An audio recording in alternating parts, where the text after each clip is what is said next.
Bienvenidos a otra edición de Interés Público, un espacio de televisión online de la Agencia Andina de Noticias. En esta oportunidad vamos a abordar, más que un tema, una realidad que vemos día a día de manera directa o indirecta. Es la realidad del embarazo adolescente, porque es un riesgo ser mamá hoy día, a los 15 años, y no serlo hace 60 años atrás. ¿Cuál es el problema? ¿Qué retos son los que hay que enfrentar en estos momentos para atender a las mamás o a los papás que deciden serlo a los 15 años de edad? Rocío Ramos, destacada reportera de la Agencia Andina, estuvo en la maternidad de Lima, recogiendo un testimonio que en estos momentos vale la pena conocerlo. No sé, fue un cambio bien drástico en mi vida. ¿Por qué? Porque tuve que dejar muchas cosas. Dedicada de salud, tuve que dejar de estudiar, de trabajar. Y no ¿En qué estabas trabajando, Selena? En un fotoestudio. En un fotoestudio. ¿Y qué has estudiado? ¿Has estado estudiando también? Estuve terminando mi secundaria. ¿La secundaria? Sí. ¿En qué grado te quedaste? Me quedé en quinto. No lo pude terminar. ¿De qué instituto eres, Selena? Del RIMAC. Del RIMAC. Entonces, ¿trabajas en fotoestudio cuánto tiempo? Casi un año. ¿Casi un año? Sí. ¿Tuviste que dejar el trabajo? ¿Ahora qué has pensado hacer, Selena? Sé que se te vienen muchos retos grandes. Así que tengo que salir adelante, tengo que terminar de estudiar, seguir trabajando para darle de todo a mi hijo. No puedo quedarme sin hacer nada, no puedo darme al abandono. Más bien es como una inspiración para seguir saliendo adelante.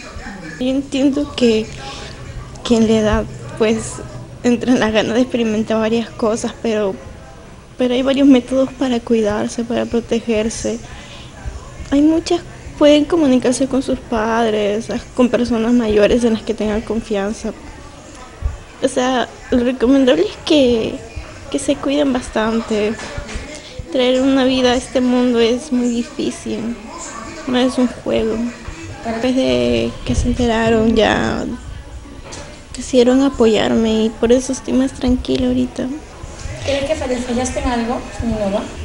Claro, siento que los decepcioné bastante.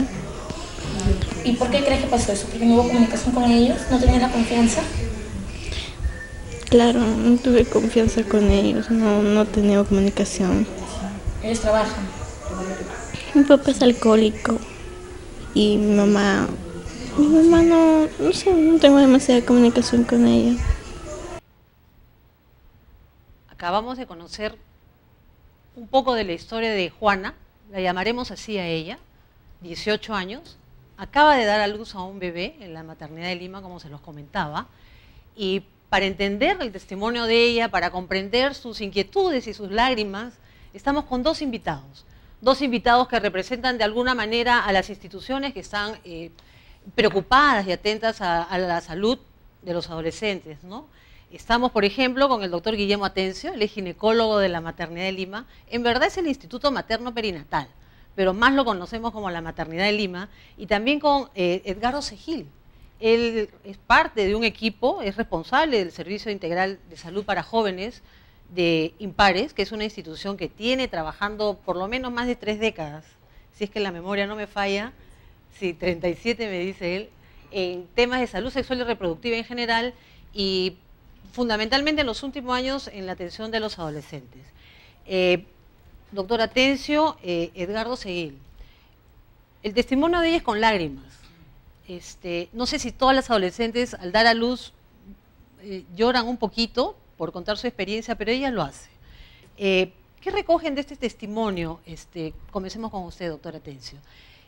Las circunstancias en las que da ella a luz, ¿qué le suscita al Instituto Materno Perinatal? ¿Qué hace cuando llega este caso a su establecimiento?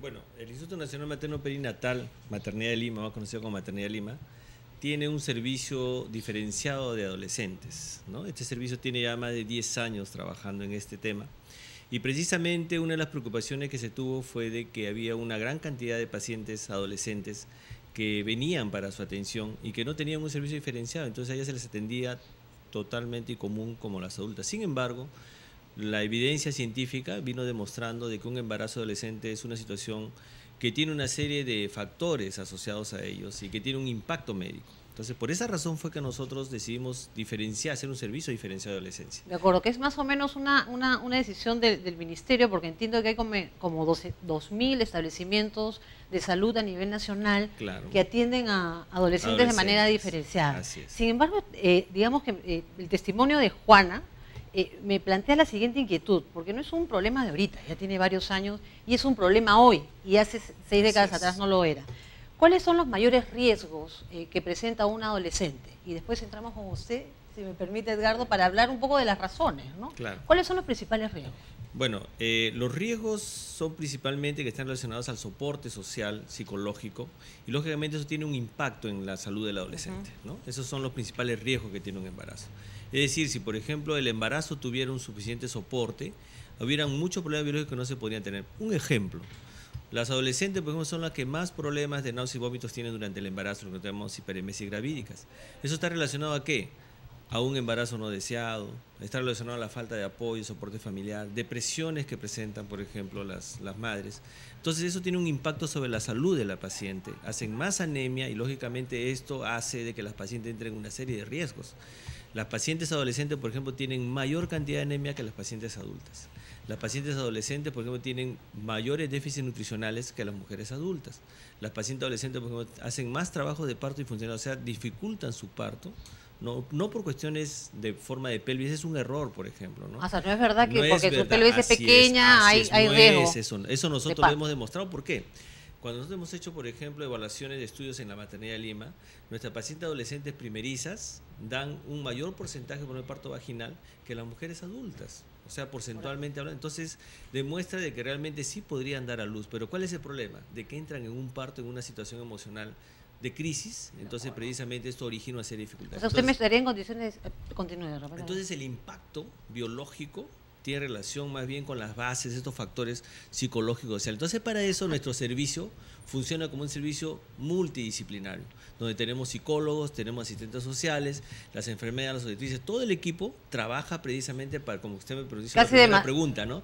¿Qué hacemos ante estos casos? Claro. Justamente lo que hacemos es brindarle una atención multidisciplinaria para que estos problemas, por ejemplo, médicos, se puedan ir solucionando y nosotros podamos darle el apoyo al adolescente. Entonces, esa es la función de nuestro servicio. ¿Ustedes cuántos partos adolescentes tratan al año? En la actualidad, de todo el... Antes, por ejemplo, nosotros en la Instituto Nacional de Maternidad ha disminuido, pero le voy a explicar por qué. Ayer el 25% de la atención de partos eran adolescentes. Ahora estamos aproximadamente en el 16 a 17%. Ahora, ¿por qué ha pasado esto?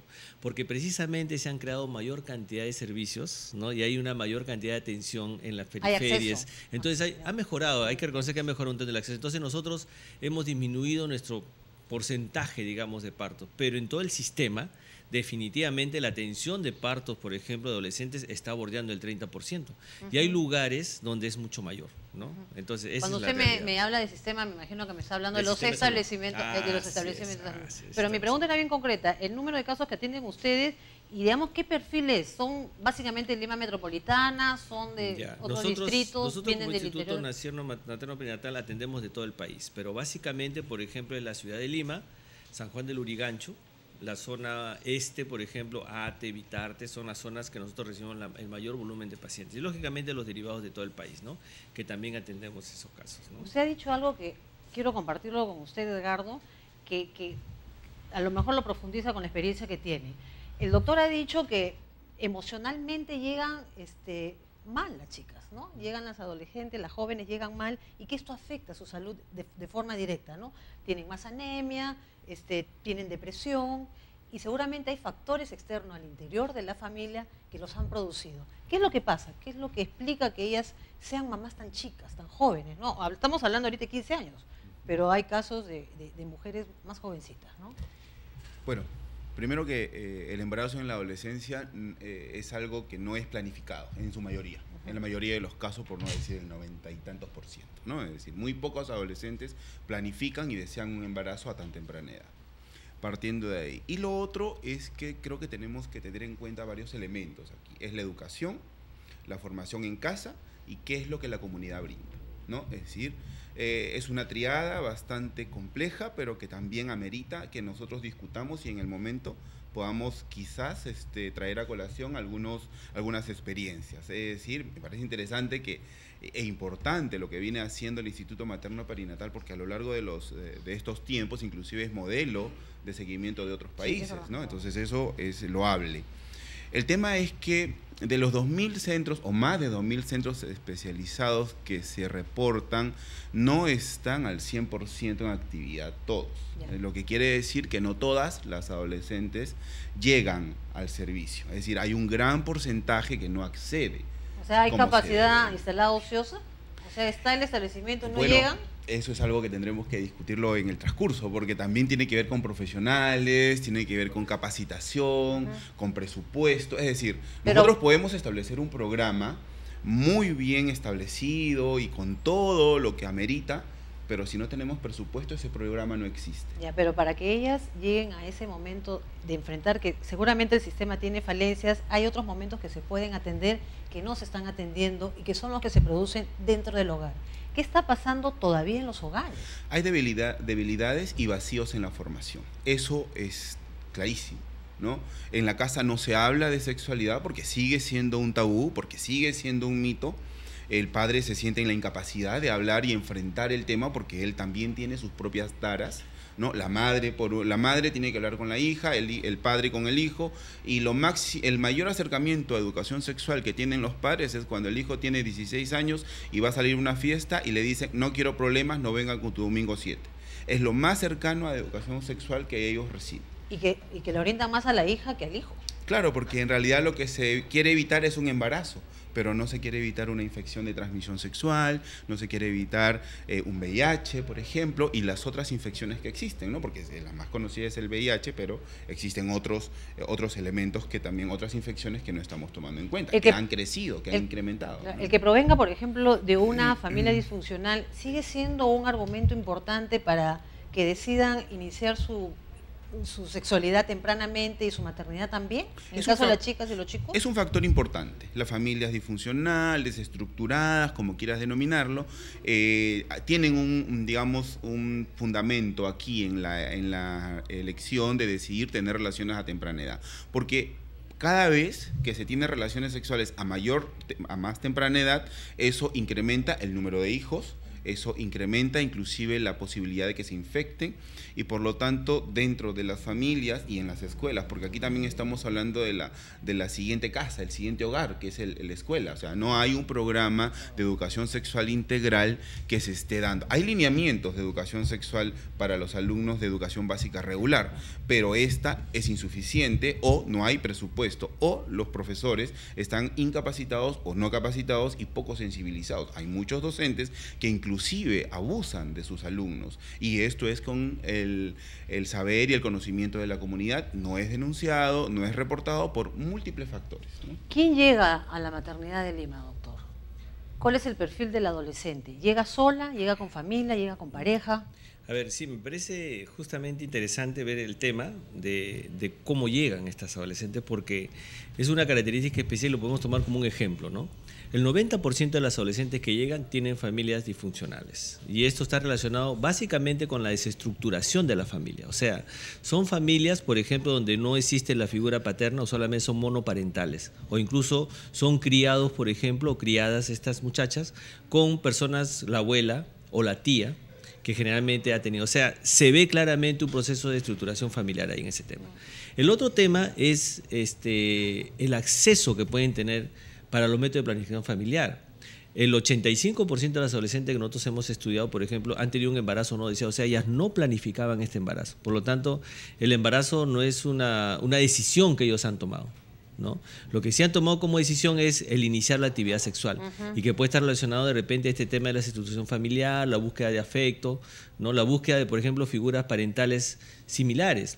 Un tema importante que también, ya que estamos en poco tiempo, es el tema, por ejemplo, de la edad de la pareja sexual. Nosotros hicimos un estudio en el cual demostraba de que mientras la pareja que tenía, la enamorada, tenía mayor edad, el tiempo, por ejemplo, de inicio de relaciones sexuales disminuía, ¿no? Y también, por ejemplo, la posibilidad de embarazo aumentaba.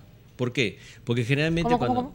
O sea, si la pareja sexual, la pareja de la paciente, el enamorado del adolescente, no Era pareja mayor que sexual ella. todavía, era mayor que ella, mientras más edad tiene, menor el tiempo en que esa pareja iba a empezar actividad sexual.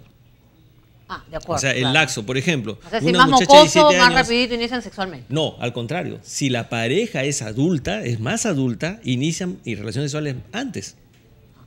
Y otro tema también, por ejemplo, que a veces no se ha mencionado, es que el promedio de inicio de actividad sexual en una pareja de enamorados adolescentes es 8 meses. Y esto se repite, por ejemplo, en muchos lugares y los padres no saben a veces. O sea que las parejas, las adolescentes que llegan a dar a luz, tienen parejas mayores que ellas. Ah, claro. Estamos hablando de Estamos jóvenes. hablando de diferencias a veces hasta de 30 años. Eso, y son relaciones sexuales consentidas, como lo que estábamos conversando fuera de, ¿no? De acuerdo. Entonces, ¿qué es lo que sucede acá?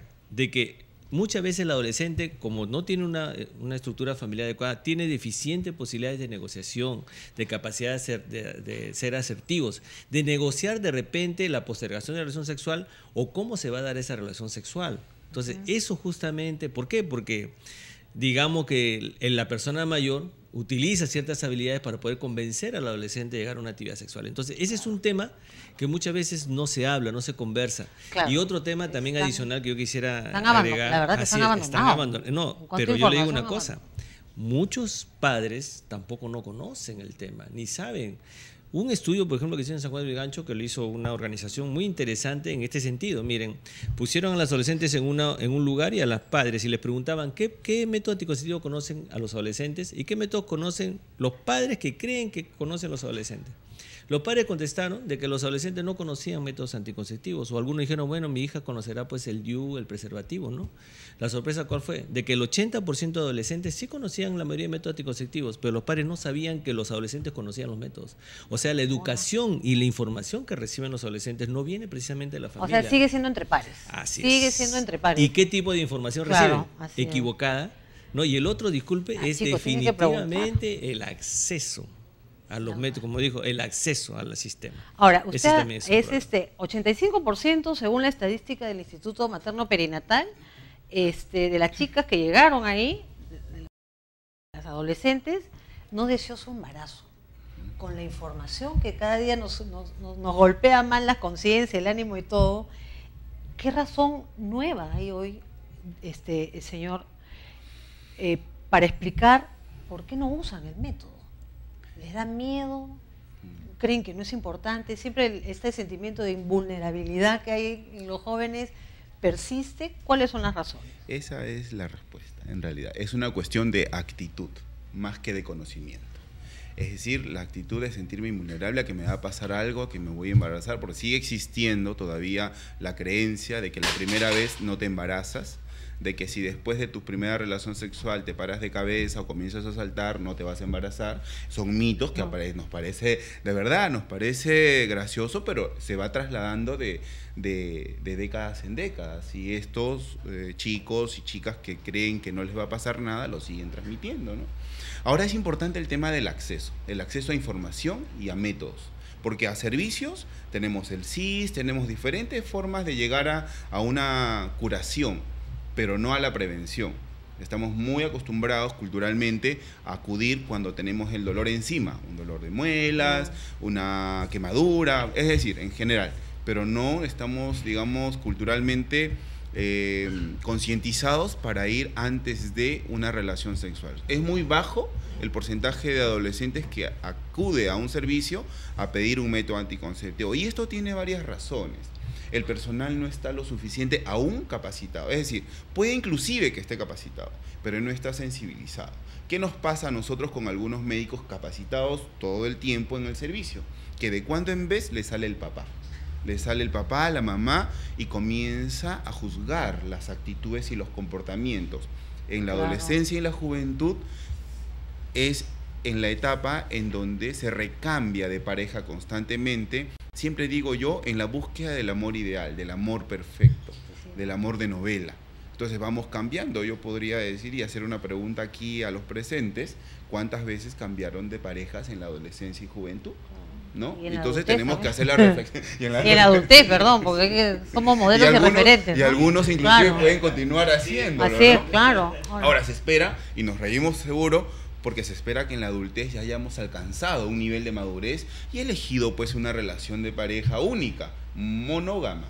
Claro. Bueno, pero eso ya lo dejo a la reflexión de cada uno. Pero usted Ahora, ahorita, perdón, no lo quiero cortar, porque usted también hablamos siempre y coincidimos que la tarea de prevención debe ser impostergable y hay que afinar más las baterías ahí. Pero queremos prevención ¿para qué?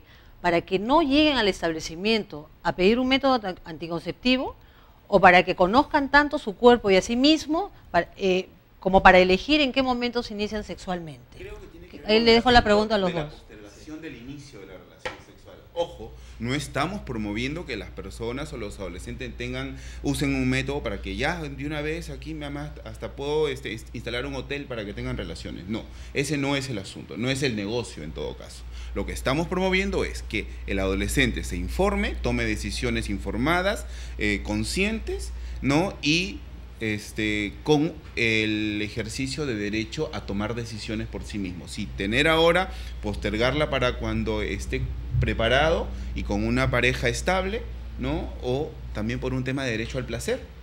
Pero es el derecho de las personas de conocer antes de involucrarse en una relación que más adelante le pueda traer consecuencias si esta no fue informada y con el método anticonceptivo adecuado. O sea, prevenir.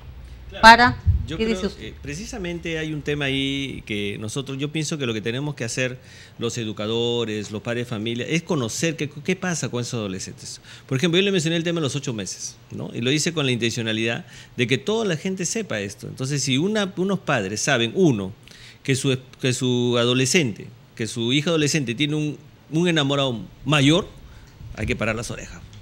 Si tiene un adolescente cuya relación de enamorados están pasando, llegando al año, hay que parar las orejas, ¿no? Y otra cosa más, hay grupos, por ejemplo, adolescentes que son especiales. Se han catalogado 3 grupos de adolescentes. El grupo de adolescentes, por ejemplo, que es muy curioso, es muy aventurero, es un tipo de adolescente. Los padres conocen esos tipos de adolescentes. Esos adolescentes, por ejemplo, muy curiosos, que están constantemente buscando nuevas cosas, es muy probable que inicien una actividad sexual temprano. Entonces hay que comenzar a verificar y ver y incidir ahí en la prevención. En cambio hay un grupo de adolescentes, por ejemplo, que son de otro tipo, que son más bien tipos de que están buscando otros proyectos, otro tipo de cosas, ¿no? Y hay unos adolescentes que a veces pues están muy cercanos al margen de la ley. Entonces hay que ver qué tipo de adolescente tenemos. Lo otro es, por ejemplo, los jóvenes que tempranamente inician su pubertad. Por ejemplo, en un salón de 6º grado, por ejemplo, de repente hay niñas que ya comienzan a menstruar, ¿no? En comparación a otras. Entonces, ¿qué es lo que sucede? Estas niñas que comienzan a menstruar, su actitud cambian ante el mundo. Entonces, ¿qué pasa? O hay adolescentes mayores que comienzan a visualizar a estas niñas, o estas niñas, ¿no? En la búsqueda de ese amor, que ya no lo ven como niñas, ya dejan de jugar con muñecas. Comienzan otro tipo de contextos, entonces comienzan a buscar también otro tipo de relaciones. Entonces, esos, por ejemplo, son cosas que los padres tienen que estar atentos, los maestros tienen que estar atentos, para que de esa manera, por ejemplo, diga, oiga, esto puede pasar, ¿no? Entonces, por lo tanto, allí tenemos que actuar. Ahora, no se trata de, mira, esta chica empezó por etapa precoz, pongámosle cadena o encerrémosla. No, se trata de que justamente a esta chica hay que incidir en los riesgos que tiene, lo que está mencionando justamente el licenciado, ¿no? Esos riesgos que hay, cómo se debe elegir la pareja con la cual, por ejemplo, se va a iniciar una actividad sexual, qué significa el sexo, el amor y la sexualidad en el ser humano, ¿no? Que son cosas diferentes. Y eso todo está relacionado con lo que es formación y educación, Por supuesto, que recibimos en las por escuelas. supuesto. Están, digamos, un representante de la sociedad civil y un representante del sector salud. No hemos invitado por el momento en esta oportunidad a un representante del sector educación, pero sin embargo creo que amerita preguntarnos, ¿está el sector presente? ¿Está cumpliendo su rol de orientar el tema de salud sexual y reproductiva, según la experiencia de ustedes, ¿no? Y en su momento invitaremos a quien corresponda. Claro. Hay un tema ahí importante, ¿no? Definitivamente se ha visto que si los adolescentes, por ejemplo, acceden menos a la educación, tienen más posibilidad de iniciar relaciones sexuales temprano y embarazo. O sea, la educación protege definitivamente.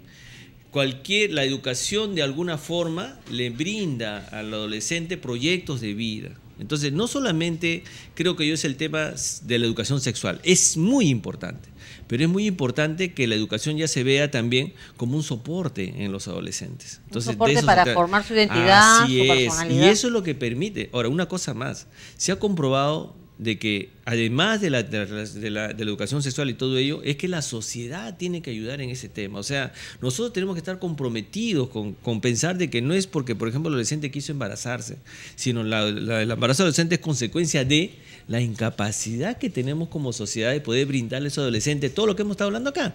Buena educación, buen acceso, por ejemplo, muy bien. Padres se separan, ¿qué soporte, por ejemplo, tienen los adolescentes cuando los padres se separan?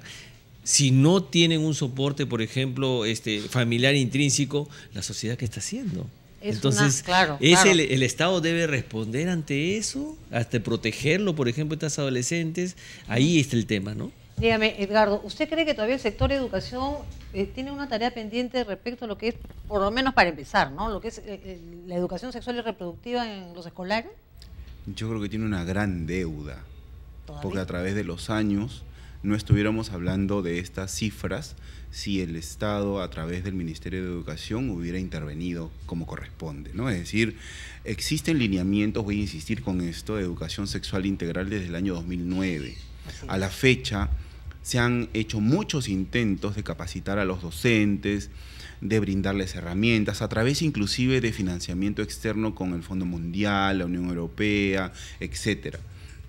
Sin embargo, estas capacitaciones y estos materiales no llegan a la totalidad de docentes que son los que se involucran directamente con los alumnos, ¿no? Y eso que estamos hablando solamente de los escolarizados. ¿Te imaginas lo que significa llegar a los no escolarizados, los que están al margen de la ley, como mencionaba aquí el amigo, ¿no? Es decir, claro, existe un gran vacío en educación sexual integral y pasa también por un tema de la región. No somos el único país de Latinoamérica que tiene este problema, lo cual tampoco significa que sea un consuelo, ¿no? Al contrario, es un reto para la sociedad civil, empujando o motivando al Estado, ¿no?, que su gestión mejore en términos de alcanzar un gran porcentaje de educación sexual integral desde la primera infancia hasta la educación básica regular, que es el inicio o el término de la adolescencia para algunos en la secundaria. Es decir, continuar con las capacitaciones y los programas fortalecidos para docentes en educación sexual, que trabaje la sexualidad del docente, que perfeccione sus técnicas de llegar al alumno y que inclusive pueda mejorar su entrada a la comunidad. Es una cuestión casa, hogar, adolescente y la institución educativa. Todo ello conforma la comunidad educativa en general, haciendo una comunidad mejor y qué sé yo, no pudiéramos estar hablando de estas cifras tan elevadas. Por ejemplo, me permito que en Loreto, el 30% en el año 2011, de todas las mujeres embarazadas, el 30% son adolescentes. ¿De dónde son esos datos? Del INEI, Ajá. ¿no? De Madre de Dios el 27.9, le sigue Ucayali con el 24.9 y San Martín con el 21.2. ¿No? Y esto que nos remarca que también es un tema cultural, como mencionaba, es decir, el asunto relacionado a la búsqueda de un afecto, de una familia, o que la misma familia empuje al adolescente a que se inicie sexualmente por, ya sea en algunos casos, economía, mejorar la economía, o en otros casos por la búsqueda de un establecer una relación de pareja o de familia que yo no tuve, ¿no? Son Ahora, muchos elementos. Es verdad, y justo pensaba mientras usted hablaba, Edgardo, que digamos que nuestro análisis y nuestra preocupación está absolutamente orientado hacia la mujer, ¿no? Hacia la mujer adolescente. ¿Y qué pasa con el hombre adolescente? O sea, ¿qué está ocurriendo con él? ¿Es el más abandonado en relación a la mujer? Claro, un tema, por ejemplo, que nosotros estamos viendo es el padre embarazado. O sea, el padre adolescente embarazado. Es que realmente, no problematizado, sino no, embarazado. así es. ¿Por qué? Porque realmente hay que incorporarlo en el tema, y precisamente un trabajo que ahorita estamos desarrollando es, por ejemplo, pareja, madre adolescente y familia, ¿no? Y cómo estos componentes, por ejemplo, familiares alrededor van funcionando. Funciona completamente diferente el sistema para, por ejemplo, el padre, el adolescente embarazado que le decimos, el adolescente que embarazado, ¿no? Y la madre adolescente, o sea, la adolescente mujer. O sea, funciona diferente. La familia del adolescente, del muchacho, trabaja diferente. ¿Qué han detectado ¿no? ustedes? ¿Cómo se enfrentan al problema tanto veces, él como la familia? Ya, que muchas veces, por ejemplo, la presión va al tema de que el adolescente se aleje del tema, ¿no? De tal manera de que, por ejemplo, o sea, que no reconozca el eco. No tanto eso, sino que simplemente no se haga cargo del tema total.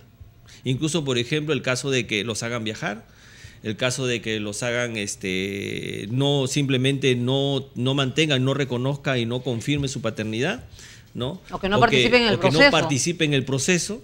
Entonces, ese es un tema, ¿no?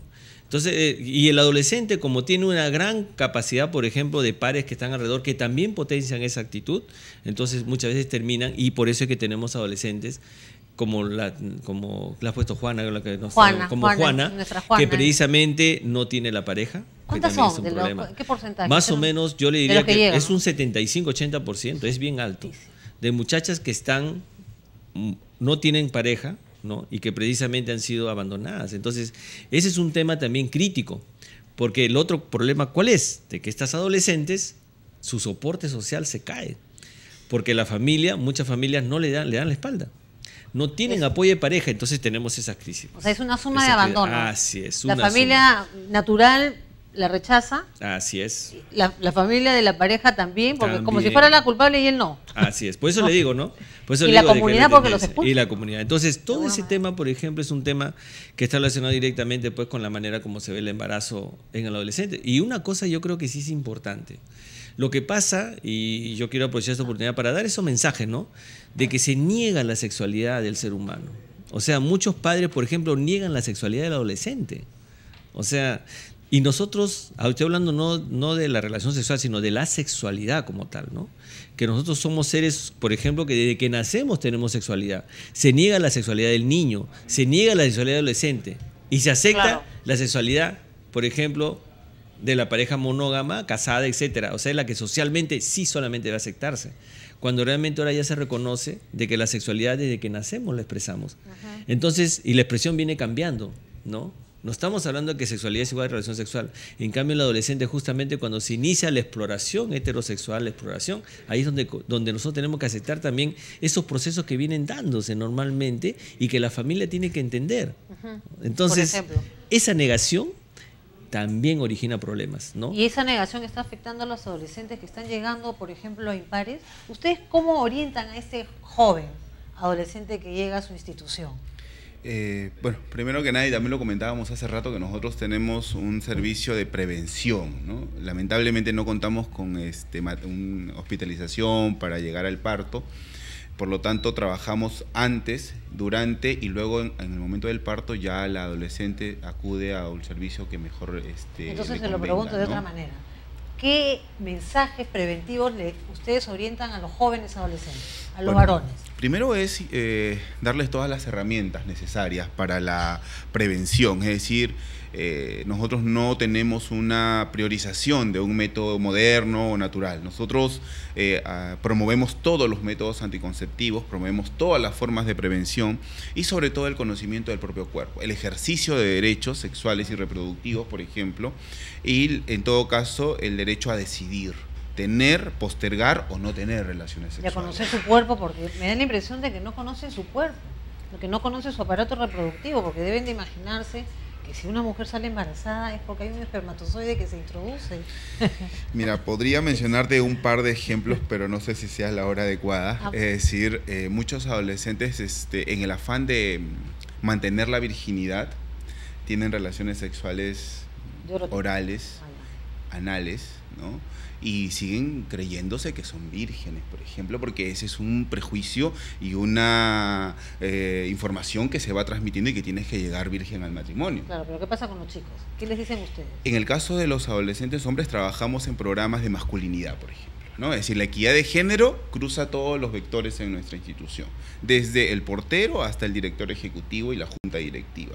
Trabajamos el asunto con los voluntarios, es decir, y acompañamos a la Red Peruana de Masculinidades en la diseminación de la prevención de violencia basada en género sobre todo. Afortunadamente hay algunos municipios que están colaborando y aceptando el programa, San Martín de Porres, Jesús María, es decir, con quienes de alguna manera hemos trabajado y sensibilizado a la gestión. Ahora, el asunto con los hombres y la violencia, por ejemplo, que es un tema que no se trata mucho a propósito de los padres embarazados, que en la mayoría de los casos son ausentes, por muchos factores que ya se ha tocado. El tema de la violencia, por ejemplo, no tomamos mucho en cuenta el tema de las barras. de las pandillas, ¿no? Y de cómo en estas se gestan formas de ingresar a través de la violencia misma y de la violencia que tienen que ejercer con las personas, ya sea con las mujeres o con otros hombres menores, ¿no? Más vulnerables. Ahora, el asunto relacionado con el ejercicio de la sexualidad en los hombres está relacionado con la presión mediática también, medios de comunicación que promueven el erotismo, ¿no? Que informan, sí es cierto, pero que también se promueve tras de eso todos los comerciales y las formas de llegada comercial y de compra y de gasto que tienen para la gente joven es a través del erotismo. Una cerveza, una llanta, un carro tiene que ir acompañado de una mujer casi desnuda. Entonces, por lo tanto, ¿qué estamos promoviendo aquí? Que el adolescente y el joven tome decisiones a través del erotismo y de lo que le pueda generar, ¿no? En el inmediato una tensión que no necesariamente es el trasfondo del asunto. Ahora, en el asunto de la equidad de género y la violencia, es algo que sí no quiero dejar pasar, tenemos que tomar bastante atención. ¿Y por qué hace la asociación del embarazo adolescente con violencia? ¿Hay alguna asociación? A ver, usted lo ha planteado. Yo pienso que sí hay. Por ejemplo, nosotros ayer hicimos un estudio que en las pacientes menores de 15 años, el 60% de los embarazos es producto de violencia, no denunciado. Y justamente una de las cosas, por ejemplo, en menores de 15 años, ¿no? En cambio... ¿Esas fueron violadas? Violentadas, o bueno, hablamos de abuso, ¿no? O sea, es decir, de alguna u otra forma fueron coaccionadas a tener actividad sexual sin que ellas, por ejemplo, lo deseaban. ¿Qué porcentaje, dijo usted? 60%, de las menores de 15 años. De las menores de 15 años. En cambio, los adolescentes, por ejemplo, de mayor edad, sí se observa que, por ejemplo, muchas de ellas deciden, ¿no? Ahí el porcentaje baja hasta casi un 25%. Pero de todas maneras, usted sabe de que la violencia, por ejemplo, la coacción de la primera relación sexual en el Perú llega a niveles de 30% en general. O sea, de 10 mujeres, 3 han sido coaccionadas a iniciar su actividad sexual. ¿Y esta coacción es de parte de las parejas que son mayores que ella? Como yo le comentaba, justamente ahí hay esta situación. Entonces, sí, la violencia está asociada al tema también. ¿Y por qué? Porque, como decía, sí es cierto que si nosotros vemos el contexto de la manera como se da, por ejemplo, la erotización, que es diferente a dar información, sino la erotización de nuestra sociedad, tiene relación con la violencia. Pero entonces, qué ironía, ¿no? Porque si estamos hablando de un porcentaje alto de adolescentes que tienen relaciones con sus parejas que son mayores que ellas y que sin duda están buscando el afecto paterno, no encuentren, digamos, en su primera experiencia, digamos, esa ternura que esperan y más bien sean violentadas. Y ahí, ¿no? hay otro tema más, de que muchas veces, por ejemplo, consideran a veces de que si viven en un entorno violento es lo natural. O sea, ese es un tema. ¿Por qué? Porque precisamente también muchas veces buscan, si por ejemplo, y yo cuando converso con este tema de, por ejemplo, a veces con los adolescentes o con los que son padres, se menciona, ¿no? Si usted, por ejemplo, como padre, ha tratado a la mamá de su hija de una forma, esa hija va a buscar una imagen muy similar, por ejemplo, similar a lo que usted está tratando de esa familia. Entonces se mantienen los círculos de violencia relacionados, se mantiene la percepción de que así debe ser, por ejemplo, el sistema como debe funcionar. Entonces por eso es que decíamos, ¿no? Ahí hay un contrasentido. En vez de que el despertar de la sexualidad, el reconocer, debe ser, por ejemplo, hecho relacionado directamente con el amor y con el afecto, se erotiza la sexualidad de los adolescentes a nivel social. Y ahí sí estoy de acuerdo con el licenciado, o sea, sí es cierto. Eso, por ejemplo, está mal. O sea, nosotros más bien lo que queríamos potenciar como sociedad es precisamente la figura del amor, ¿no? Y la sexualidad expresada como parte del amor que uno puede tener hacia una persona. Entonces acá está pasando algo, digamos, ¿no? Sumando lo que están contando ustedes dos y comunicando. El problema existe y el diagnóstico sobre la situación no ha cambiado demasiado. Ya la sabemos. Ya la sabemos. Entonces lo que está fallando es la estrategia. Así es. ¿No es cierto? Entonces, si está fallando la estrategia, ¿cómo hay que atender entonces esta realidad? Ya. Desde su experiencia, ver de la sociedad civil, ¿qué ven ustedes? Yo creo que es un tema de voluntad política. Más que un tema de, como dices, hay información. Tenemos las herramientas, tenemos el diagnóstico, es más, se nos está, lo tenemos ahí frente a nosotros, ¿no? El sistema en general creo yo que tiene que adecuar todas sus armas hacia la prevención y a la educación sexual integral, bueno, y que ésta sea acompañada pues de una asesoría constante de parte de los docentes, ¿no? De los docentes o tutores, porque ya se habló que las familias son uniparentales, algunas ausentes, los padres no están en casa todo el día, los hijos se crían con el internet y la televisión. Entonces, por lo tanto, tenemos a jóvenes que son educados por quién sabe qué. Pero en el tema de la prevención, ¿qué? O sea, prevenirlos ¿en qué? En que no salgan en cinta, en que sus relaciones amorosas no sean violentas, prevenirlos ¿en qué? Muchos factores, es decir, el conocimiento del cuerpo, como mencionábamos hace rato, y también el tema de ejercer relaciones saludables, ¿no? Las relaciones de pareja se dan en relación al modelo aprendido. Nosotros provenimos de una familia de origen, tenemos todos los mitos y costumbres de una familia de origen y lo arrastramos hacia nuestra relación de pareja. Traemos todo nuestro costal y saco de mitos y tabúes respecto a no uses esa minifalda, no quiero que vayas a misa, etcétera, no te juntes con él, me da celos, etcétera. Yo, el macho hegemónico, a través de los años, traslado todos mis prejuicios y taras a la relación de pareja, y la mujer, en su mayoría pobre, joven, sumisa, no puede acceder y discutir, ¿no? Y sobre todo negociar. En el siglo XXI todavía, vivimos, ¿no? Todavía estas cosas. Y desde su experiencia, doctor, ¿cuál cree usted que yo la pienso falla? Yo pienso que un persiste? aspecto importante es darle capacidad al adolescente para que sea asertivo y pueda tomar decisiones correctas en el momento correcto. Darle instrumentos. Ya, pero Y ¿cuáles? esto es Porque lo hemos educación. dicho varias veces. Uno es la decisión. Es la decisión de cuándo y cómo debe tener una relación sexual. Porque al final ellos van a tomar la decisión. Claro. Es igual. Entonces, no tenemos que dar todos los instrumentos. Y lógicamente, por ejemplo, permitirles también el acceso para esos instrumentos. Es decir, muy bien, yo voy de repente, estás pensando tener la actividad sexual, pero tiene que saber todo lo que significa tener una actividad sexual. Por ejemplo, todos los mitos que se han hablado, existen todavía esos mitos entre los que mi primera relación sexual no me voy a embarazar, soy invulnerable, no me pasa nada, etcétera, pero todo eso hay que darle los instrumentos. Ese es uno. Dos, yo creo que hay que hablar socialmente de lo que debe significar, por ejemplo, el reforzar las familias y que conozcan los impactos que tienen estas familias, los daños que ocurren, por ejemplo, en el futuro. De repente ellos, por ejemplo, muchos padres no perciben todo el daño que se viene dando, por ejemplo, en estos adolescentes, y que no todos los adolescentes son iguales. Por ejemplo, ahí toca un punto que de repente nos va a permitir cerrar el espacio del día de hoy. ¿Qué tienen que entender las familias? O sea, ¿qué tiene que entender el papá, la mamá, los adultos que están alrededor de las adolescentes y de los adolescentes? Desde que nace el niño hasta que se convierte en un niño que socialmente comienza a ver 6, 7, 8 años, es un niño que va a absorber como una esponja todo lo que va a pasar a su alrededor. Entonces, todos los actos buenos y malos que hagamos en la familia, ellos lo van a recibir. Después de ahí para adelante se inicia, por ejemplo, un juicio de apreciación, pero que sin embargo sigue cercano. Y cuando son adolescentes van a rechazar todo eso, pero el rechazo viene dado muchas veces como una especie de negación, ¿no? Y eso origina muchas veces de que el adolescente tome decisiones equivocadas, ¿no? No fueron apoyados por la familia, no tuvo una buena relación parental. Pésimo, muy bien, van a buscar una relación que suplante eso. Esa decisión de buscar esa relación los va a llevar justamente a tomar malas decisiones. En cambio, este adolescente, por ejemplo, debemos hacer, si los localizamos, sabemos quiénes son, entonces ahí tenemos que incidir para que precisamente los adolescentes puedan tomar decisiones correctas. Ese es el tema, ¿no? ¿Y los adolescentes qué tienen que entender, Edgardo? ¿Qué tienen que entender? Tienen que romper la traba que existe de comunicación intergeneracional con los padres. O sea, animarse a hablar con ellos así no les den bola. Porque hay un quiebre en la comunicación entre padres e hijos. Cuando llega la adolescencia, que es cuando la mayoría de los adultos piensa que empieza la sexualidad, errado totalmente.